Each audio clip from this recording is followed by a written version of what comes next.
जानकार बने, चौकन्ने रहें।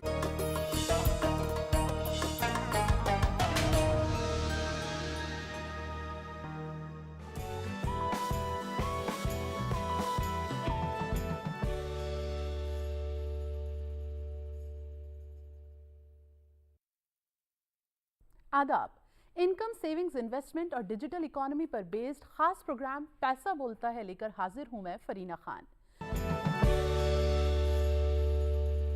हमारे इस खास प्रोग्राम में बात क्रिप्टो करेंसी और भारत में चैलेंजेस की। बिटकॉइन, इथर या टेलर से लेकर तमाम बड़ी क्रिप्टो करेंसी पब्लिक करेंसीज हैं। इनमें कई क्रिप्टो करेंसी ऐसी हैं जिनके लेन देन की जानकारी पब्लिक नहीं की जाती है। इन्हें प्राइवेट क्रिप्टो करेंसी कहते हैं। मोनेरो, डैश और दूसरे क्रिप्टो टोकन भी प्राइवेट क्रिप्टो करेंसी में आते हैं। आज इंटरनेट के दौर में इन क्रिप्टो करेंसीज की पूरी दुनिया में धूम है, लेकिन सबसे बड़ा सवाल यह है कि हर कंट्री की अपनी अलग करेंसी होते हुए भी इस तरह की प्राइवेट करेंसीज की जरूरत आखिर क्यों पड़ जाती है? क्या इन करेंसीज का इस्तेमाल हमारे मुल्क और यहाँ के लोगों के फायदे की बात है या इससे कोई धोखा होने का भी खतरा है? तो क्या है क्रिप्टो करेंसी और क्या है इसके खतरे? इसी पर बात करने के लिए हमारे साथ स्टूडियो में दो खास मेहमानों का पैनल मौजूद है। भारत सरकार के डिपार्टमेंट ऑफ रेवेन्यू में एडिशनल डायरेक्टर राजर्षि कुमार और national council of applied economic research के IEPF chair professor doctor CS Mohapatra हमारे स्टूडियो में मौजूद हैं। आप दोनों का हमारे स्टूडियो में इस्तकबाल है। सबसे पहले मैं आपसे शुरुआत करना चाहती हूं, क्योंकि आपका 2 दहाई का 2 डिकेड्स का आपका एक्सपीरियंस रहा है, तो मैं आपसे समझना चाहती हूं और अपने व्यूअर्स को समझाना चाहती हूं कि आखिर क्रिप्टो करेंसी का मतलब क्या है। अगर आम भाषा में समझना चाहें, क्या है क्रिप्टो करेंसी और क्या इसके फायदे हैं? Sir please. क्रिप्टो करेंसी जो हम कहते हैं, बेसिकली ये इसका मतलब नहीं है कि ये करेंसी है। ये एक डिजिटल सिस्टम के वर्चुअल एसेट है और जिसको आप इस्तेमाल करते हो for keeping it under A distributed laser system. वो डिसेंट्रलाइज्ड फाइनेंस के तौर पे किसी और एक्सचेंज के इंटरमीडिएशन के बिना कंप्यूटराइज्ड वे में आप अपना एसेट को रखते हो और एक ग्रुप ऑफ पीपल, जिसको पीयर ग्रुप कहते हैं, वो पीयर ग्रुप आपस में एक डिस्ट्रीब्यूटेड लेजर में अपना एंट्री करते हैं और उसमें उनका आदान प्रदान होता है। और ये क्योंकि कंप्यूटराइज्ड है, टेक्नोलॉजी का ये बड़ा इनोवेशन है, इसमें किसी का इंटरमीडिएशन नहीं है, तो ये बहुत ही एफिशिएंट होता है क्योंकि ये नंबर बेस्ड होता है, मैथमेटिकली कैलकुलेटेड नंबर्स होते हैं। इसमें कोई money supply central bank issue नहीं करता है, कोई इंटरमीडिएशन नहीं रहता है, तो ये ज़्यादा एफिशिएंट मान के उसी पे बहुत लोग काम कर रहे हैं आपस में। ये देश का कोई करेंसी ऐसा नहीं है जैसे हमारे भारतवर्ष में रुपी है या US में डॉलर है। तो इसका इस्तेमाल लिमिटेड तौर पे होता है, लेकिन इसमें बहुत सारे फ़ायदे हैं। कंप्यूटराइज्ड फैसिलिटी होने की वजह से इसका जो प्रचार प्रसार काफ़ी ज़्यादा हो रखा है। इसको कोई कमोडिटी के तौर पे मानता है, कोई एसेट के तौर पे मानता है, कोई सिक्योरिटीज़ के तौर पे मानता है। और अभी अभी ऐसे भी हुआ है, एक कंट्री भी इसको अपना देश का करेंसी मान के शुरुआत किया है। बिल्कुल, सर ने बताया कि किस तरह से हर किसी के लिए क्रिप्टो करेंसी का मतलब कैसे अलग अलग है और यहाँ तक कि एक कंट्री ने अपनी कंट्री की करेंसी क्रिप्टो करेंसी को एक्सेप्ट कर लिया है। सर, मैं आपसे समझना चाहूंगी कि अगर आप से पूछा जाए कि क्रिप्टो करेंसी से आप क्या समझते हैं और हमारे व्यूअर्स को क्या मतलब किस तरह से हम बता सकते हैं कि क्रिप्टो करेंसी क्या है? सर, आपका टेक। जैसा कि सर ने बताया कि क्रिप्टो करेंसी कोई करेंसी नहीं है, बट इसको आसान भाषा में समझने के लिए, जैसे हमारे पास एक 100 रुपये का नोट होता है, तो 100 रुपये के नोट की आपस में कोई वैल्यू नहीं है, सिर्फ उसमें भारत सरकार का एक प्रॉमिस है कि मैं धारक को 100 रुपये अदा करने का वचन देता हूँ। जब हम आगे बढ़े और टेक्नोलॉजी और आगे बढ़ी, तो अभी हमारे पास नोट नहीं आता है, UPI सिस्टम के थ्रू या डिजिटल प्लेटफॉर्म के थ्रू हमारे एक बैंक के लेजर में हमारे खाते में इतना पैसा चढ़ा होता है कि हमारे पास 1000 रुपये है, मैंने किसी को दिया, जैसे रमेश को दिया, तो मेरे खाते में 900 रुपये रह गए, रमेश के खाते में 100 रुपये चले गए। तो ये एक लेज़र एक स्प्रेडशीट के माध्यम से एक बैंक में मेरे पास है और बैंक के पास उसकी जानकारी है। अब ऐसे बहुत सारे लेजर्स को एक साथ मिला दिया जाए, एक बड़ी सी स्प्रेडशीट बना दी जाए जिसमें सारे बैंकों का ट्रांजैक्शन हो, तो ये एक बड़े स्प्रेडशीट को हम कह सकते हैं लेजर। ये लेजर, जैसा कि सर ने बताया कि बहुत सारे लोगों के पास जो उस कंप्यूटर सिस्टम पे काम कर रहे हैं, जो पीयर ग्रुप में हैं, उनके पास रहेगा। तो this is called publicly distributed laser. अब जैसे कि मैंने भुगतान किया किसी को, या मैंने किसी को कोई पेमेंट किया, तो उसको वैलिडेट करने के लिए मैथमेटिकल फार्मूला होता है, जिससे जो वैलिडेटर्स होते हैं वो उसको वैलिडेट करते हैं कि ये ट्रांजैक्शन सही हुई है। इस ट्रांजैक्शन को वैलिडेट करने के लिए उनको कुछ रिन्यूमरेशन मिलता है, कुछ बिटकॉइंस या जो भी कॉइन्स जिसमें भी वो काम कर रहे हैं, तो वो एक ब्लॉक बन जाता है। एक ब्लॉक दूसरे ब्लॉक से ऐड होता जाता है, और ये पूरी की पूरी टेक्नोलॉजी को हम लोग ब्लॉक चेन टेक्नोलॉजी कहते हैं। इस ब्लॉक चेन टेक्नोलॉजी में एक ब्लॉक जो वैलिडेट हो जाता है, उसमें कोई भी व्यक्ति अपने आप उसमें कोई भी अल्टरेशन नहीं कर सकता है, क्योंकि अगर आपको उसमें अल्टरेशन करना है तो बाकी सभी लोगों को उसे वैलिडेट करना पड़ेगा, और उसके बाद जुड़े हुए जितने भी ब्लॉक्स हैं वो इनवैलिड हो जाएंगे। तो इसलिए ये एक सिक्योर माध्यम है पैसे का ट्रांजैक्शन करने के लिए। बट चूँकि ये एक प्राइवेट वेंचर है, इसमें क्या है कि एक आदमी किसी ने या किसी संस्था ने ब्लॉकचेन के आधारित एक टेक्नोलॉजी को विकसित किया है, और उसमें उन्होंने एक उसके लोगों को देने के लिए एक टोकन तरह का एक कॉइन इसमें इजाद किया है, और उसके आधार पे हम लोग कार्य कर रहे हैं। बिल्कुल। तो अगर हम इंडिया के अंदर करेंसी का, या इंडिया के अंदर किस तरह से जो सामान को ख़रीदने का या फिर उस तरह का जो सिस्टम चलता आ रहा है, अगर हम उसको देखें तो पहले बार्टर सिस्टम, फिर अठन्नी चवन्नी रुपया, फिर उसके बाद मतलब अब फिर करेंसी नोट आ गए, क्योंकि उसको उठाने में बहुत भारी और ये सब चीज़ें थी। तो अब क्या इंडिया डिजिटल करेंसी के साथ साथ क्रिप्टो करेंसी की तरफ बढ़ रही है? क्या इंडिया का फ्यूचर क्रिप्टो करेंसी की तरफ होने वाला है? सर, आपसे समझना चाहती हूँ, क्या क्रिप्टो करेंसी ही इंडिया का फ्यूचर है? आपने जो बताया फरीना, कि जो मनी है जिसका आपने जिक्र किया कि रुपया, पैसा, अठन्नी चौवन्नी, मनी का फंक्शन बेसिकली 4 प्रकार का होता है। मीडियम ऑफ एक्सचेंज, विनिमय का आदान प्रदान का एक होता है। मेजर होता है कि इसमें आप नाप सकते हो कितना रुपया का कितना सामान आता है, हर सामान का उसका एक मूल्यांकन हो जाता है, तो ये मेजर के काम देता है। स्टैंडर्ड का काम देता है। ये मनी एक स्टैंडर्ड है जिसमें आप कह सकते हो किसी का क्रेडिट लिया 100 रुपया, तो उसको 2 महीने बाद, 1 साल बाद आप 100 रुपया वापस कर सकते हो। ये एक स्टैंडर्ड है। और मनी का एक स्टोर वैल्यू भी होता है। ये पैसा को आप रख सकते हो, जब चाहे आप उसको खर्चा कर सकते हो, चाहे बैंक में रखो, अपने पास रखो, उस पैसा का मूल्य है। तो ये होता है मनी। और जो विनिमय होता है, जैसे आपने कहा बार्टर सिस्टम में तो आप किसी को अपना चावल दे दिया, उससे गेहूं ले लिया, लेकिन मनी ऐसा एक है जिसमें सब कुछ आप खरीद सकते हो जिसके पास पैसा है। ये चीज़ हाईली डिविजिबल होना चाहिए, हाईली एक्सेप्टेबल होना चाहिए, काउंटर फिटिंग उसमें डिफ़िकल्ट होना चाहिए। जैसे 100 रुपये नोट में इतने सारे सिक्योरिटी फीचर है, ये आसान नहीं है कि कोई काउंटर फिट कर दे, मतलब कोई फेक करेंसी चला दे। ये सब हमारा सेंट्रल बैंक इशू करता है, सेंट्रल बैंक देखता है। सेंट्रल बैंक का मतलब है जैसे भारतवर्ष के लिए रिजर्व बैंक ऑफ इंडिया है, हर देश के लिए एक एक सेंट्रल बैंक है, हर इकोनॉमिक जुरिस्डिक्शंस के लिए। तो ये 4 फंक्शन कोई क्रिप्टो करेंसी का संभव नहीं हो सकता। इसमें से आप सारे लोग, जैसे मैंने कहा कि सिर्फ पीयर टू पीयर लोग, जितने लोग इन्वॉल्व है क्रिप्टो करेंसी के आदान प्रदान में, ये एक टोकन सिस्टम है। जैसे कि आप एक कागज़ में लिख के डिस्ट्रीब्यूट कर देते हो, फिर उस पर भरोसा रखते हैं लोग। जैसे राजर्षि ने भी बताया, ये काफ़ी भरोसेमंद सिस्टम है। इसमें कोई सिक्योरिटी फीचर्स इतने अच्छे हैं, तो लोग सोचते हैं कि किसी और के बिना इंटरमीडिएशन में, ना सेंट्रल बैंक इसमें बीच में आता है, ना कमर्शियल बैंक बीच में आता है। उसका नुकसान तो बहुत है, लेकिन इसका फ़ायदा है, फटाफट हो जाता है काम। तो इस लालच में लोग इसको इस्तेमाल करते हैं और बहुत पैसा उसी में चला जाता है। हम बाद में डिस्कस करेंगे ट्रेडिशनल फाइनेंशियल सिस्टम और ये सब सेंट्रल बैंक का बीच में आना, बैंक का बीच में आना या रेगुलेटर का बीच में आने का क्या क्या फ़ायदा है, किस लिए ये करेंसी नहीं बन सकता। क्योंकि ये करेंसी होने के लिए सारे गुण उसके पास नहीं हैं।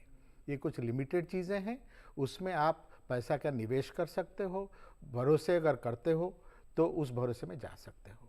लेकिन आपने अगर ये भी सुना होगा फरीना, इसका जो वोलाटिलिटी है, इसके जो जिस रेट में फ्रॉड्स भी होते हैं, इसके बीच में अगर आपको लॉस हो गया तो आपके पास कोई भरोसा नहीं है, कोई सरकार का बैकिंग नहीं है, कोई सेंट्रल बैंक का प्रॉमिस नहीं है। जैसे 100 रुपये के नोट के पीछे लिखा के जाता है कि अगर कोई भी नहीं लेता है हमारे पास आओ, I promise to pay the bearer sum of 100 rupees. Governor RBI का सिग्नेचर रहता है, तो सरकार का उसमें भी बैकिंग रहता है। तो ये ना होने के वजह से ये हमारा करेंसी बनने में तकलीफदायक होगा, ये मेरा मानना है।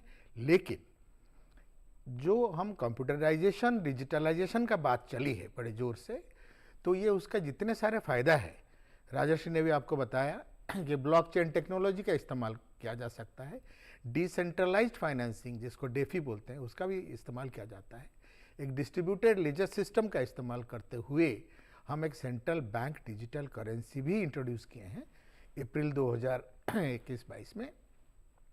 तो उसके तहत सेंट्रल बैंक काम कर रहा है, तो वो होगा सरकार के तरफ का करेंसी, भारत सरकार या रिजर्व बैंक का इशू किया हुआ ये डिजिटल करेंसी होगा, जिसमें सारे गुण होंगे जो टेक्नोलॉजी के गुण अभी आज के डेट में क्रिप्टो करेंसी के साथ है, वो भी रहेगा। उस पैसे का अब पायलट स्कीम भी चला रखे हैं। अप्रैल 2022 में 4 सिटीज़ में उन्होंने शुरू किया था रिजर्व बैंक ने, अभी और 8 सिटीज़ जुड़ गए हैं। उसके तहत अभी स्टेट बैंक ऑफ इंडिया मैंने सुना है कि एक स्कीम चला रहा है जिसमें फार्मर्स जिनके पास लैंड नहीं है, जिनको लोन देने में बैंकों को तकलीफ होता है, कोलेटरल नहीं है, उनको भी लोन देके उसका एंड यूज़, अल्टीमेटली वो पैसा अगर दिया जाता है उसको क्या करता है फार्मर, क्या करता है वो आदमी, अगर हमको पता चल जाए तो फिर हम लोन देने में आसानी है और हमको पता भी लग जाएगा कि हम जो कर रहे हैं सही कर रहे हैं और ये पैसा वापस आने वाला है। पैसा जिस चीज़ के लिए दिया जा रहा है वो चीज़ में इस्तेमाल हो रहा है। तो ये संभव हो पाएगा डिजिटल करेंसी में, क्योंकि वो जो डिसेंट्रलाइज सिस्टम में जो लेजर है, उस लेजर में आप सब कुछ पता लगा सकते हैं, ये पैसा किधर से किधर गया, अल्टीमेटली किसके पास पहुंचा। तो जो कृषि कर रहा है, जिसके पास लैंड नहीं है, उसका पैसा जाके फर्टिलाइज़र के पास पहुंचा, या उसका इरिगेशन वाले पैसा में खर्चा हुआ, ये वो लड़की का शादी करा दिया, ये इस पैसे को लेके कहीं और इस्तेमाल कर दिया अनप्रोडक्टिव, वो सब पता चल जाता है। तो सेंट्रल बैंक डिजिटल करेंसी जब इशू होगा, इसमें सारे फायदे होंगे, यही होगा हमारा फ्यूचर जो मेरे को लगता है, और इससे भाग नहीं सकते हम लोग। लेकिन साथ साथ क्रिप्टो करेंसी के इश्यूज भी आएंगे, उसका जो जो फायदे हैं, लोग जिस रेट से ये ग्लोबली बढ़ रहा है, हम लोग भी सारे इंटरनेशनली, जैसे फाइनेंशियल स्टेबिलिटी बोर्ड कहिए, IMF वर्ल्ड बैंक कहिए या G20 कहिए, हर जगह क्रिप्टो करेंसी का जो रिस्क है वो रिस्क के बारे में डिस्कशन होता है, लेकिन इसको रेगुलेट करने का ज़रूरत है, ये बहुत लोगों का, बहुत देशों का मानना है। तो रेगुलेशन पे हम लोगों को ध्यान देने का ज़रूरत है, बात आएगा तो हम बात करेंगे। अभी के लिए तो बिल्कुल, जैसे रेगुलेशन की बात होती है, जैसे बात होती है कि किस तरह से इसको रेगुलराइज करना चाहिए या नहीं करना चाहिए, मुझे लगता है इस दौर का सबसे बड़ा सवाल यही है। सर, मैं आपसे समझना चाहूँगी कि क्या इंडिया के अंदर जो क्रिप्टो करेंसी है उसे रेगुलराइज हो जाना चाहिए या फिर क्रिप्टो करेंसी का इंडिया में बैन हो जाना चाहिए? देखिए, जैसा कि हम लोग सभी जानते हैं कि क्रिप्टो करेंसी के पीछे किसी की कोई बैकिंग नहीं है। क्रिप्टो करेंसी की जो वैल्यू है वो डिमांड और सप्लाई पे डिपेंड करती है। अगर आज उसकी डिमांड ज़्यादा है तो उसकी वैल्यू शूट अप हो जाएगी, अगर उसकी डिमांड कम है तो उसकी वैल्यू गिर जाएगी।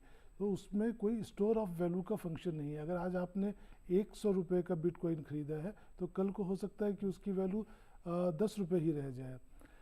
जहाँ तक रेगुलराइजेशन की बात है, चूँकि ये एक ट्रांसनेशनल का थीम है, तो जब तक कि इसमें विश्व के सभी देश आकर के एक कॉमन गाइडलाइंस नहीं बनाएंगे और उसमें एक हमारा एग्रीमेंट आपस में नहीं होगा कि कैसे इसको गवर्न करना है, क्योंकि अगर कोई एक देश उसको रेगुलाइज करता है, एक देश बैन करता है, तो वो करेंसी दूसरे देश को ट्रांसफ़र हो जाएगी। जैसे हम समझ सकते हैं कि एक हमारा एक हवा से भरा गुब्बारा है, एक जगह दबाएंगे तो हवा दूसरी तरह चली जाएगी। उसी तरह अगर हम ना तो हम इसको अभी बैन करना चाहते हैं, ना ही हम इसको अभी रेगुलेट कर सकते हैं, क्योंकि अगर हम रेगुलेट करेंगे और कोई और रेगुलेट नहीं कर रहा है तो ये फ्लो उसकी तरफ चला जाएगा। तो चूँकि तकनीकी का सभी को फ़ायदा होना चाहिए और उसका जितना ज़्यादा फ़ायदा हम सब उठा सकते हैं उस उठाने का प्रयास करना चाहिए। बट इसमें बहुत सारे धोखे भी हैं और बहुत तरह की चीज़ें भी आती हैं जो आपको बताया जाता है कि जैसे कि ये क्रिप्टो करेंसी है, तो क्रिप्टो करेंसी में भी कई तरह की चीज़ें होती है। एक उसमें कॉइन होता है, एक टोकन होता है। तो जो कॉइन होती है वो बेसिकली इनिशियल अप ब्लॉकचेन से फर्स्ट स्टेज में आती है। तो और जबकि टोकन होता है, टोकन कोई भी क्रिएट कर सकता है। तो उसमें बहुत सारी चीज़ें हैं जिन पे जागरूकता की ज़रूरत है, जिस पे कई फोरम्स पे बात करने की आवश्यकता है और विश्व स्तर पे इसमें एक समझ पैदा करने की ज़रूरत है। क्योंकि हम सभी जब इसकी ज़रूरत को समझेंगे, इसके परिणामों को समझेंगे, इससे जनता को क्या नुकसान हो सकता है उस पर एक मत होंगे, तभी हम इसको रेगुलराइज कर सकते हैं। बिल्कुल सर, मैं रेगुलराइजेशन पे वापस आऊंगी, लेकिन इस बीच सबसे बड़ा सवाल जो मुझे समझ में आता है वो ये है, क्या एक कंट्री के अंदर दो करेंसीज लीगलाइज हो सकती हैं? जैसे इंडिया के अंदर अगर हम बात करें स्पेसिफिकली, तो इंडिया के अंदर ऑलरेडी रुपी है, INR है, तो क्या उसके बाद जो करेंसी क्रिप्टो करेंसी है, क्या उसको लीगलाइज किया जा सकता है? जो इंडियन रुपी है दैट इज़ लीगल टेंडर। हम और आप उसको एक ही वैल्यू में देखते हैं। अगर आप मुझे 100 रुपये देंगे तो आपके लिए 100 रुपये है, वो मेरे लिए भी 100 रुपये। और मैं उसको लेने के लिए, अगर आप मुझे 100 रुपये देते हैं और मैं आपको कोई 100 रुपये का सामान देता हूँ तो मुझे वो 100 रुपये एक्सेप्ट करने हैं।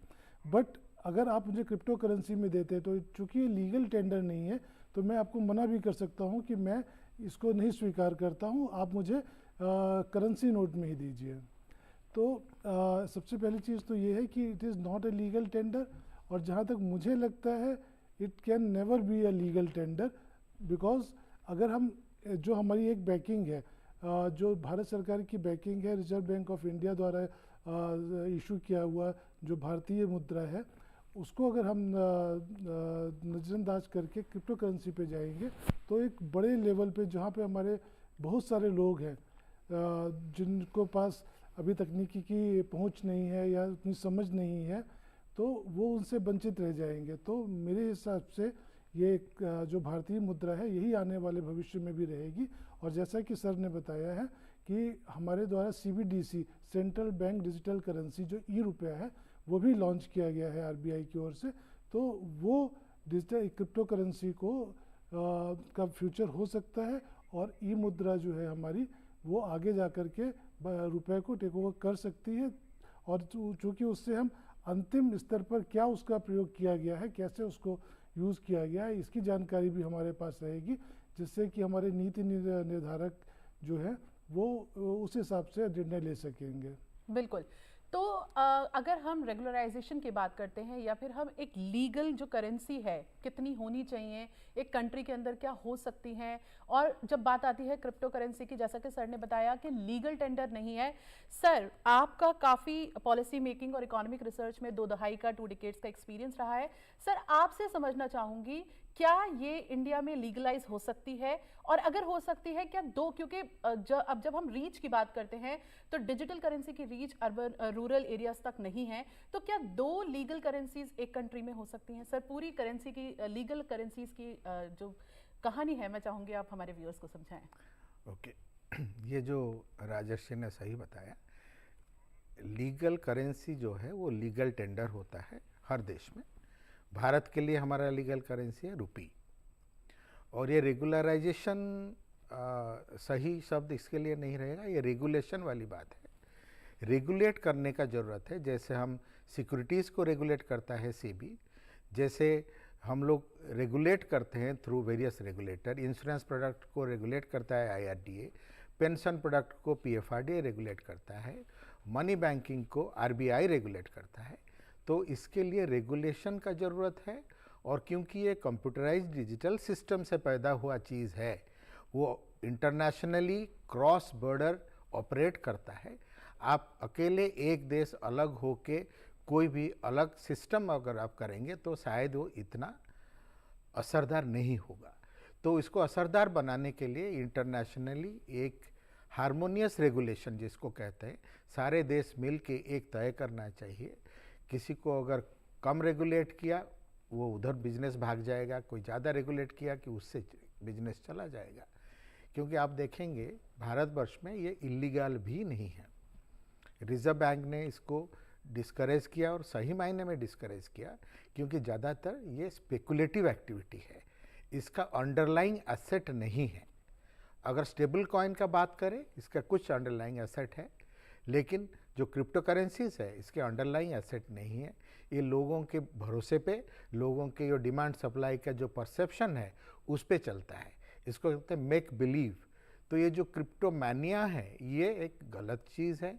हम कभी ज़्यादा वोलेटिलिटी अपवर्ड जब जाता है, ऊपर जब जाता है, प्राइस बढ़ जाता है, हमको लगता है हम तो इसको खरीद के बहुत धनी बन जाएंगे, लेकिन इसमें लॉस भी उतना ही हो सकता है जिसमें कोई बीच में आने वाला नहीं है, कोई बीच में इसको रोकने वाला नहीं है। देयरफॉर इसको अभी रेगुलेट करने का ज़रूरत है ढंग से। और ये मैं बता दूं, भारतवर्ष में जबकि इसका बैन भी नहीं है, इसको हमने टैक्स के तौर पे एक इनकम टैक्स उस पर लगाते हैं, उसके प्रॉफिट पे 30% का लगता है और उसमें TDS भी कटता है।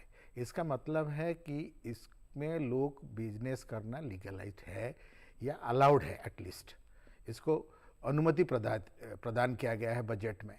लेकिन इसको पूरी तरह से एक सिस्टम नहीं बनाया गया रेगुलेशन का, इसीलिए कहा जाता है कि रेगुलेटरी अनसर्टेनिटी है।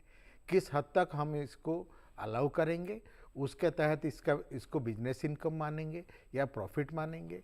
हमारा जब इनकम टैक्स लगा उससे पहले जो फ़ायदा हुआ है लोगों को क्रिप्टो एसेट का, उसका क्या करेंगे? क्रॉस बॉर्डर में लोग ऑपरेट करते हैं तो उनको भी कैसे हम पकड़ेंगे, उनका टैक्स को कैसे हम मानेंगे? तो बहुत सारे चीज़ें हैं। और जैसे टोकन का बात हुआ, उसको भी कैसे हम टैक्स करेंगे? उसमें हमारे कमोडिटीज़ में कमोडिटी ट्रांजैक्शन टैक्स लगता है CTT, सिक्योरिटीज़ में हमारा सिक्योरिटीज़ ट्रांजैक्शन टैक्स लगता है। अगर इसको एसेट या कमोडिटी हम मानते हैं तो उस पर कितना टैक्स लगना चाहिए, उस पर GST भी लगना भी चाहिए या नहीं? तो ये एक पूरा सिस्टम में एक रेगुलेटरी सिस्टम बनाना चाहिए जो कि अंतर्जातिक स्तर में हार्मोनियस हो। तो ये बातें चल रहा है, आगे जाके उम्मीद है कि कुछ ना कुछ निकलेगा।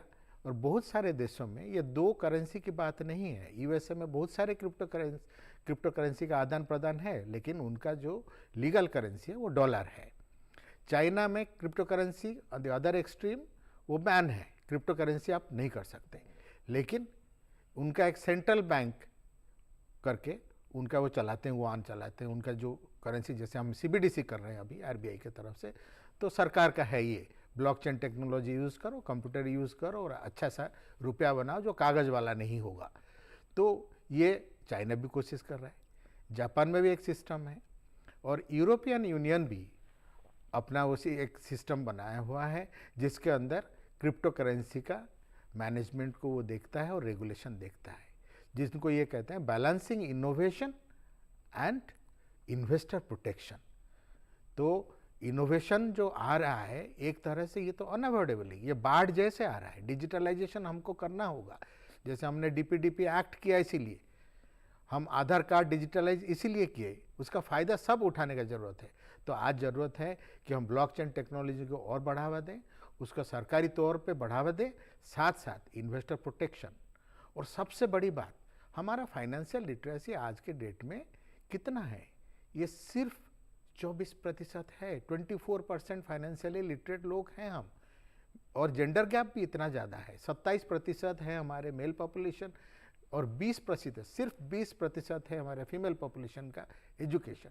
हम लोग female population, female education, female empowerment को इतना बढ़ावा देते हैं, फिर भी वो अभी पिछड़ा होके फीमेल एम्पावर नहीं हुए फाइनेंशियली। इनको नॉर्मल प्रोडक्ट, जो सिंपल प्रोडक्ट भी फाइनेंशियल प्रोडक्ट का मालूम नहीं कि फाइनेंशियल सेक्टर में कैसे घुसना है।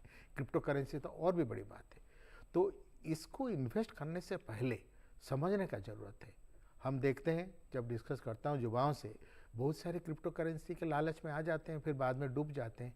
बोलने के लिए कोई भी नहीं रहता है। जैसे कि मैं IEPF का प्रोफेसर हूँ, अगर किसी का शेयर गुम हो गया तो वो ईपीएफ में अप्लाई करता है, फिर उसके बाद उसका अनक्लेम्ड शेयर को वापस करने का व्यवस्था सरकार करता है। तो जब सरकार पीछे रहता है या केंद्रीय बैंक जो हमारे रिजर्व बैंक ऑफ इंडिया वो अगर पीछे रहता है, एक सिस्टम बना रहता है, तो उसमें बहुत कॉन्फिडेंस और ट्रस्ट पैदा होता है। तो इन्वेस्टर का प्रोटेक्शन, इन्वेस्टर अवेयरनेस बहुत करने की ज़रूरत है, फाइनेंशियल लिटरेसी को बहुत आगे बढ़ाने का ज़रूरत है, तब जाके हम ये कंप्यूटराइज डिजिटलाइज सिस्टम को इस्तेमाल कर सकते हैं। बिल्कुल सर, आपका काफ़ी एक्सपीरियंस रहा है इकोनॉमिक रिसर्च में, आपने इंटरनेशनल ऑर्गेनाइजेशन यूएनडीपी, आईएमएफ इनके साथ भी काम किया है। सर एक चीज़ जो मैं आपसे यहाँ पर समझना चाहती हूँ, आपने अभी कुछ कंट्रीज़ का भी जिक्र किया कि किस तरह के रेगुलेशंस और किस तरह से वहाँ पे किस तरह से सेंट्रल बैंक्स का सिस्टम है कि किस तरह से वो रेगुलेट करते हैं करेंसी को, क्रिप्टो करेंसी को। सर इंडिया के, अगर हम इंडिया के कॉन्टेक्स्ट में अगर बात करें तो क्या कुछ एडिशंस हमारे उसमें हो सकते हैं और क्या कुछ रिफॉर्म्स की इंडिया को ज़रूरत है क्रिप्टो करेंसी के कॉन्टेक्स्ट में, अगर हम बात करें? सर आपसे समझना चाहती हूँ।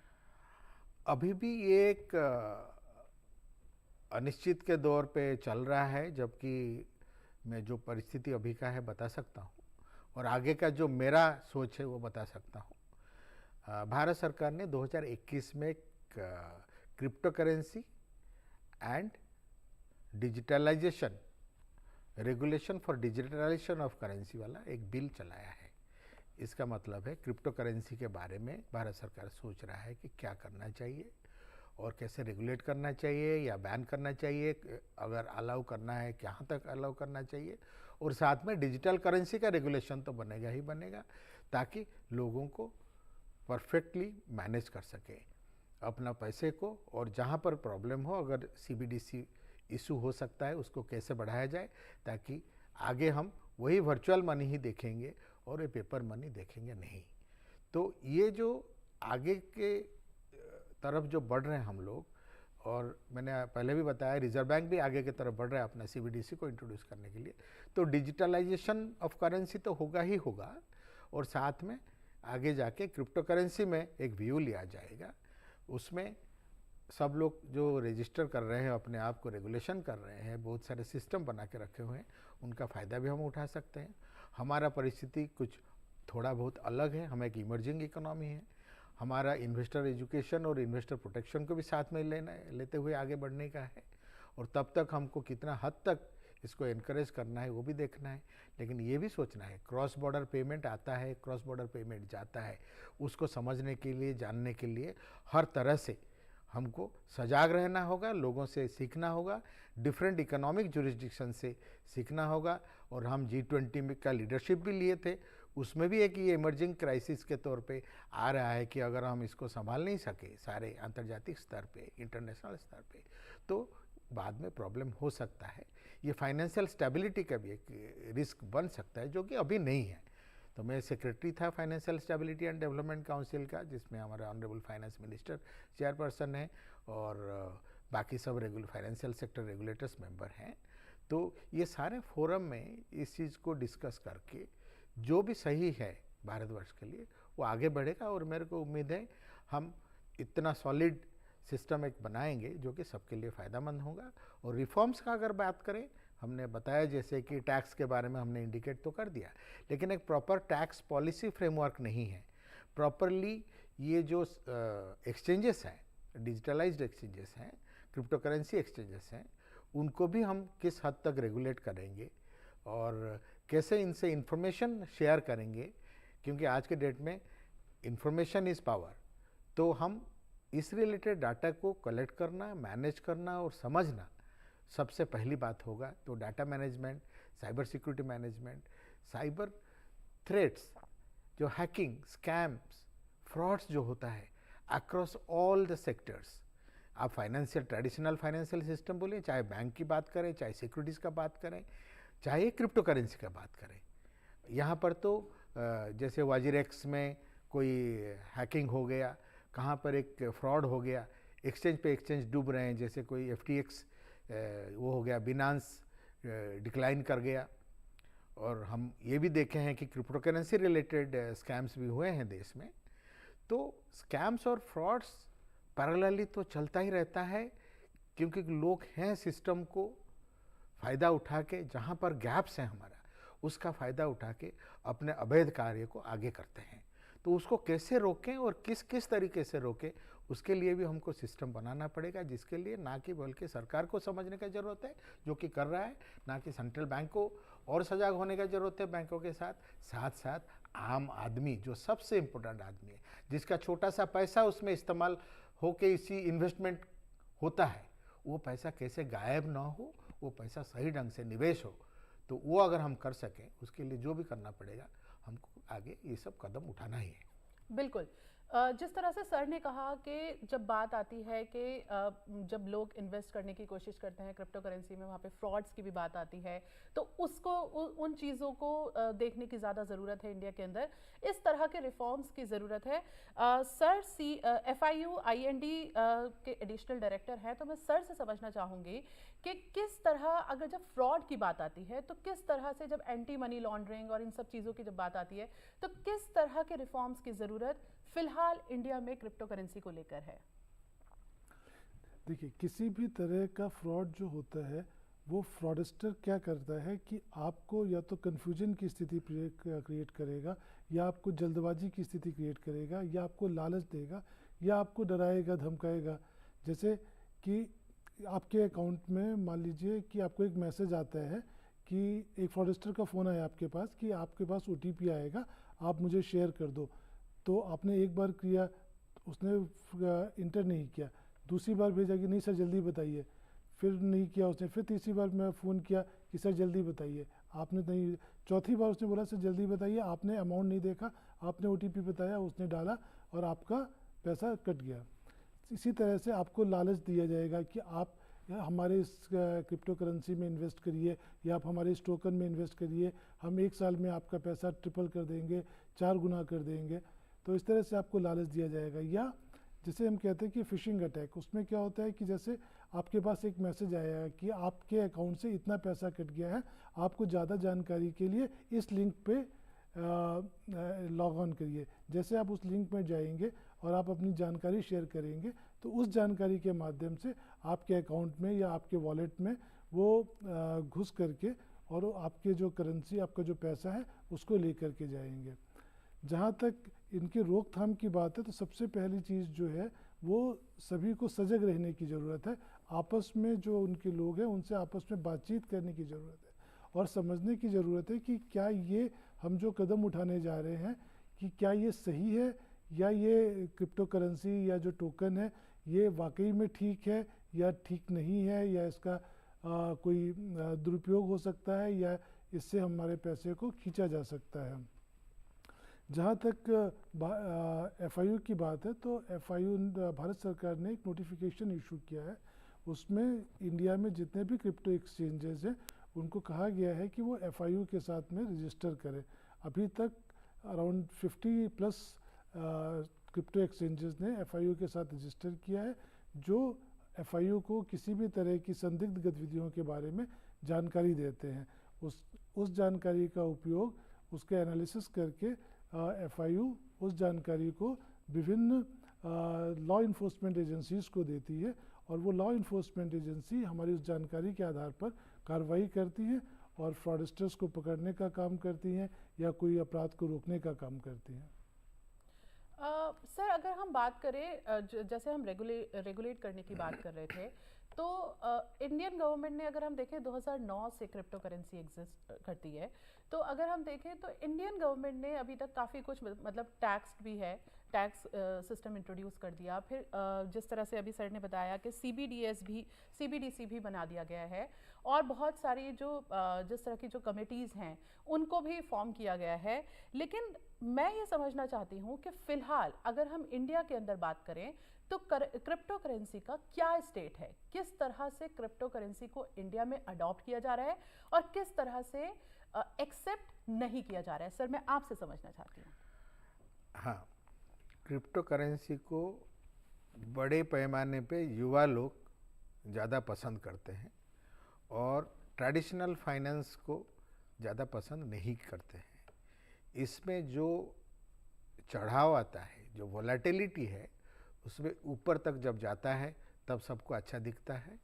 और आज के डेट में बहुत सारे इन्फ्लुएंसर्स हैं, बहुत सारे टीवी में, बहुत सोशल मीडिया के तौर पे इन लोगों को ज़्यादा इम्प्रेस करते हैं कि ये बहुत अच्छा चीज़ है, इसमें बहुत फ़ायदा होने वाला है और इसमें बीच में सरकार ना आएगा ना कोई बैंक होगा, तो इसलिए आप इसमें खर्चा करिए। और हम तो लगता है कि इतना स्पीड से बढ़ रहे हैं और हमारा पॉपुलेशन भी इतना है, तो हम चाह के भी इसको हम रोक नहीं सकते। और ये जो सिस्टम का जो स्टोर रहता है कंप्यूटर में, ये तो कहीं से आप ऑपरेट कर सकते हैं, सारे विश्व में है, फैला हुआ है, जबकि ये काफ़ी ट्रांसपेरेंट है। पता चलता है कि आपका क्रिप्टो करेंसी कितना दिन तक है, कहाँ से कहाँ गया, ये सारा खबर लगता है। लेकिन चीज़ें जो है ये धीरे धीरे उस तरफ बढ़ रहा है कि आप बिना उसको उस पर प्रॉपर रिसर्च किए, एक चीज़ पे, एक कमोडिटी पे, एक फाइनेंशियल एसेट मानिए अगर, तो उस पे आप इन्वेस्ट कर रहे हैं जिसका कोई अंडरलाइंग नहीं है। मतलब कोई जैसे सिक्योरिटीज़ खरीदते हैं, आप कोई भी कंपनी, अच्छा कंपनी का नाम ले लीजिए, उसका सिक्योरिटी खरीदते हैं, शेयर्स खरीदते हैं, उसके पीछे वो कंपनी है, वो कंपनी का प्रोडक्शन है और उसमें कुछ उगता है या कुछ बनता है, वो बेचा जाता है, पैसा आता है, तो आपको भी पैसा आएगा अगर आपके पास उस कंपनी का शेयर है। अगर आपके पास गोल्ड है तो ये गोल्ड तो बिकेंगे तो ज़रूर आएगा, क्योंकि सारे विश्व में गोल्ड का वो एक करेंसी हो या एक एसेट के तौर पे माना जा रहा है, कोई इसको मना नहीं करता है। लेकिन इसको सिर्फ एक पीयर ग्रुप ही मानता है। आपस में एक मेक बिलीव कहा जाता है कि हमको लगता है कि इसका प्राइस 20,000 से 40,000 होना चाहिए, तो ये फ्रंट रनिंग के तौर पे हो या सर्कुलर ट्रेडिंग के तौर पे हो, जो सारे गलत चीज़ें इस्तेमाल होता है सिक्योरिटीज़ मार्केट में, जिसको एक्सचेंजेस और फाइनेंशियल सेक्टर रेगुलेटर पकड़ते हैं, यहाँ पकड़ने वाला कोई नहीं है। अगर बात चल गया कि ये 20,000 40,000 होना चाहिए, मैं 40 में खरीद लूँगा, सबको लगेगा ये 40 हो गया, मैं 60,000 में खरीद लूँगा, 60 हो गया। जैसे ही आम आदमी, नॉर्मल आदमी, इनोसेंट आदमी छोटा सा पैसा अपना इन्वेस्ट करता है, कहाँ कहाँ से बचा के ज़िंदगी भर की कमाई, फिर अगले दिन देखता है 60 से 20 पे पहुँच गया, तो जो फ़ायदा करना है वो फ़ायदा करके ले गया, क्योंकि वो सिस्टम को जानता है और सिस्टम में वो खेलता है। तो आपको पता होना चाहिए कि आप ऐसे एक सिस्टम में आप इन्वेस्ट कर रहे हैं, ये हाईली रिस्की है, ये गैम्बलिंग नहीं है, लेकिन इसके पीछे कुछ नहीं है। इसके पीछे सिर्फ एक भरोसा है, एक विकेंद्रित वितरित खाता है, जिसको आप देख सकते हो कि कहाँ से कहाँ जा रहा है। लेकिन इसके प्राइस का वोलेटिलिटी जो है, ये एक इंटरनेशनल कंसर्न है और ये 20% तक भी चला जाता है। हमको याद है, आप देखेंगे नवंबर 21 से जून 22 तक आपका 65,000 से 21,000 हो गया या 21,000 से 65,000 हो गया। तो ये जो उतार चढ़ाव होता है, ये किसी भी तरह से सही नहीं है और उसको कंट्रोल करने वाला कोई नहीं रहता है। बिल्कुल। तो इस तरह की जब भी बातें सामने आती हैं तो फिर बात रेगुलेट करने की आती है।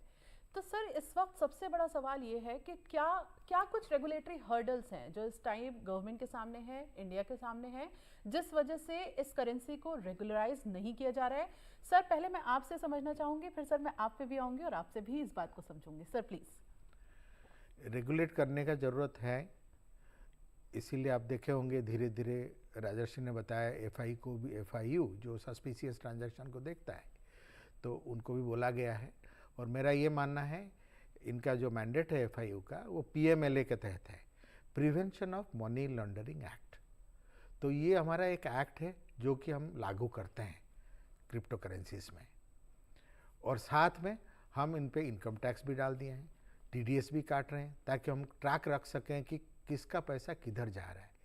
तो आज के डेट में सिर्फ इतना हो रहा है कि बाहर से जो पैसा आता है, अगर अवैध पैसा है या नॉन डिस्क्लोज्ड पैसा है कि आप कहाँ से पैसा लाए पता नहीं, लेकिन आपने खर्चा क्रिप्टो में कर दिया, उसके बाद तो पता ही नहीं चलेगा। तो इस स्टेज में आपको पकड़ने का, और जो भी अवैध कार्य कर रहा है, जो भी फॉरेन मनी को ला रहा है, जैसे कि रिजर्व बैंक ऑफ इंडिया को फॉरेन एक्सचेंज का देश में आना और देश से फॉरेन एक्सचेंज निकलना, तो उसको मॉनिटर करके उसको मैनेज करने के काम दिया गया है। क्योंकि अगर हमारा इंडियन रुपी फॉरेन एक्सचेंज के हिसाब से अगर ऊपर नीचे होता रहा तो हमारा इकोनॉमी पे असर पड़ सकता है। तो ये सारा चीज़ को देखने के लिए कि पैसा सही ढंग से आया है, आपने पूरा डिस्क्लोज किया है, अपने इनकम से लगाया या बाहर से जो लाए हो आप ठीक से डिस्क्लोज किए हो, तब आप क्रिप्टो करेंसी में खर्चा करते हैं तो अपने रिस्क लीजिए और अपना करिए और इनकम टैक्स दीजिए। तो आज के डेट में हमारा ये चीज़ को सुदृढ़ बनाने का ज़रूरत है, रेगुलेशंस को ज़रूरत है। जैसे एक बिल बनता है देश में, तो एक ड्राफ्ट बिल बना पड़ा है 2021 से, तो हम तो ये समझते हैं किसी दिन ये बिल एक्ट के तौर पे आए, कोई भी रूप से आए, तो पता चलेगा कि क्रिप्टो कितना आना चाहिए, कितना नहीं आना चाहिए। सारा जनता को भी ये भी समझ में आ जाएगा कि क्या होना चाहिए। तो इसी का उम्मीद रखते हैं। तो स्ट्रॉन्ग रेगुलेशन होना चाहिए, और ये रेगुलेशन ऐसे होना, मैं बताऊंगा फरीना, कि ये हार्मोनियस रेगुलेशन होना चाहिए, क्योंकि ये ग्लोबल रेगुलेटरी सिस्टम को अफेक्ट करता है। और ये रेगुलेटरी आर्बिट्राज जो है, आर्बिट्राज का मतलब है एक जुरिस्डिक्शन में हल्के में सब लेते हैं तो सब वहाँ भागता है, एक जुरिस्डिक्शन में टैक्स कम है तो बिजनेस वहाँ भागता है। तो हमको बिजनेस भी चाहिए, हमको ये फाइनेंशियल एसेट के तौर पे इसको बढ़ाने के लिए भी चाहिए, लेकिन जो इसमें इन्वेस्ट कर रहा है उसको मालूम होना चाहिए कि इसका अंडरलाइन कुछ नहीं है, वोलेटिलिटी है, और इस पर खबर जो दे रहा है वो सारा सही खबर दे रहा है, और हम भी उस पर प्लान कर सकते हैं, उस पर हम देश को, इकोनॉमी को आगे बढ़ाने में मदद कर सकते हैं। बिल्कुल। एक बात तो ये हुई कि वो जो वोलेटिलिटी है उसका जो इम्पैक्ट है वो इंडियन इकोनॉमी पे बहुत ख़राब भी हो सकता है, और क्या कुछ हर्डल हो सकते हैं सर, आपसे समझना चाहूँगी। रेगुलराइजेशन में जो मेरे समझ में आता है सबसे बड़ा हर्डल तो ये है कि जैसे कि हम कोई रिजर्व बैंक ऑफ इंडिया कोई करेंसी इशू करती है तो उसको कितनी मात्रा में इशू करना है, उसकी मुद्रा का वैल्यू कितना है। तो ना तो हम क्रिप्टो करेंसी में वैल्यू को निर्धारित कर सकते हैं, ना ही हम उसके इशुएंस पे हमारा कोई कंट्रोल है। जब तक कि इन दो चीज़ों पे हमारा कंट्रोल नहीं होगा, तब तक कितनी मुद्रा इशू हुई है और उसकी वैल्यू क्या है, तब तक तो कोई भी रेगुलेशन नहीं बनाया जा सकता है। और जहाँ तक हम जनता को सुरक्षित करने की बात है, तो जैसा सर ने बताया है कि जो एफआईयू को मैंडेट दिया है वो पीएमएलए में दिया गया है। तो जैसे कि सभी बैंकों के ऊपर केवाईसी लेना, अपने उपभोक्ताओं का केवाईसी लेना, उनका सीडीडी, उनका कंज्यूमर ड्यू डिलीजेंस करना, उनका इन्हेंस ड्यू डिलीजेंस करना, तो उसी तरह सभी क्रिप्टो एक्सचेंजेस को भी अब ये हिदायत दी गई है कि वे अपने सभी उपभोक्ताओं का केवाईसी करें, वो क्या करते हैं उसकी जानकारी एकत्र करें और उसके हिसाब से उनको अपने सिस्टम पे ऑन बोर्ड करें। बिल्कुल। तो अगर मतलब बात आती है रेगुलराइजेशन की, हमने बात कर ली, हमने यूथ को लेके काफ़ी बात करी कि किस तरह से यूथ जो है वो इसकी तरफ बहुत अट्रैक्टेड है। सर मैं चाहूँगी कि आप एक हमारे यूथ के लिए एक मैसेज, और जो हमारे व्यूअर्स हैं उनके लिए एक मैसेज, कि अगर वो क्रिप्टो करेंसी की इस दुनिया में कदम रखने जा रहे हैं तो वो किन खास बातों का ख्याल रखें। सर एक कंक्लूडिंग मैसेज प्लीज़। कंक्लूजन में ये हो सकता है कि चाहे क्रिप्टो करेंसी हो, चाहे कोई एसेट हो, जब भी आप फाइनेंशियल सेक्टर में इन्वेस्ट करें तो एक कहावत है जो चलता है कि सोच कर समझ कर निवेश कर। तो ये सोच और समझ, ये दोनों का बहुत ज़रूरी है। तो प्रॉपर रिसर्च कीजिए, ऑथेंटिक सोर्स से रिसर्च कीजिए, और जितना रिस्क उसमें इन्वॉल्व है, आप रिस्क ले सकते हैं, सही बात है, लेकिन कुछ ऐसे इन्वेस्ट करिए जिसमें आपको पक्का कुछ पैसा वापस आए।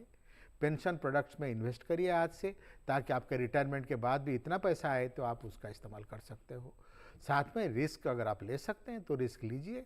रिस्क प्रोडक्ट देश का फाइनेंशियल, ट्रेडिशनल फाइनेंशियल मार्केट्स में भी है, कैपिटल मार्केट्स में भी है। और आप क्रिप्टो करेंसी अगर रेगुलराइज हुआ है या रेगुलेट हो रहा है ढंग से तो आप उसमें इन्वेस्ट करिए, कोई मना नहीं है। लेकिन आपको ये समझना है, वोलेटिलिटी के चक्कर में जब एक्सचेंजेस गिर सकता है, जब वोलेटिलिटी के चक्कर में दिवाला हो सकते हैं लोग, बैंक्रप्सी भी हो सकता है, तो आप कभी ऐसे पैसा डूब जाए तो क्या आपको अच्छा लगेगा? अगर आप ये रिस्क ले सकते हैं बिल्कुल करिए, लेकिन सोच कर समझ कर आप निवेश करिए। बिल्कुल, सोच कर समझ कर निवेश कर। तो ये एक मैसेज है, कंक्लूडिंग मैसेज जो सर की तरफ से है। सर मैं आपका कंक्लूडिंग मैसेज हमारे युवाओं के लिए, हमारे व्यूअर्स के लिए लेना चाहती हूँ। देखिए, जो युवा होते हैं उनमें रिस्क लेने की कैपेसिटी ज़्यादा होती है, लेकिन उनके लिए मेरा सिंपल सा संदेश यही है, सावधानी और जानकारी ही बचाव है। किसी लालच में न फंसे, क्योंकि बहुत से लोग हैं जो आपको लालच देंगे कि आपका पैसा डबल हो जाएगा, 3 गुना हो जाएगा, 4 गुना हो जाएगा। आप किसी भी जब निवेश करते हैं उसके बारे में पूरी जानकारी एकत्र करें, सावधानी से काम करें और लालच में ना फंसे, तभी आप अपने पैसे को बढ़ा पाएंगे और समय पर उसका उपयोग कर पाएंगे। बिल्कुल सर, आपका बहुत शुक्रिया, आप हमारे स्टूडियो में तशरीफ़ लाए। सर आपका भी बेहद शुक्रिया, आपने अपना कीमती वक्त हमारे लिए निकाला। हमारी इस खास कड़ी में फ़िलहाल इतना ही। आपको हमारा ये एपिसोड कैसा लगा आप भी हमें बता सकते हैं। हमारी ईमेल आईडी ddurduspecials@gmail.com है। इसी के साथ हमारी पूरी टीम को दीजिए इजाज़त। आदाब।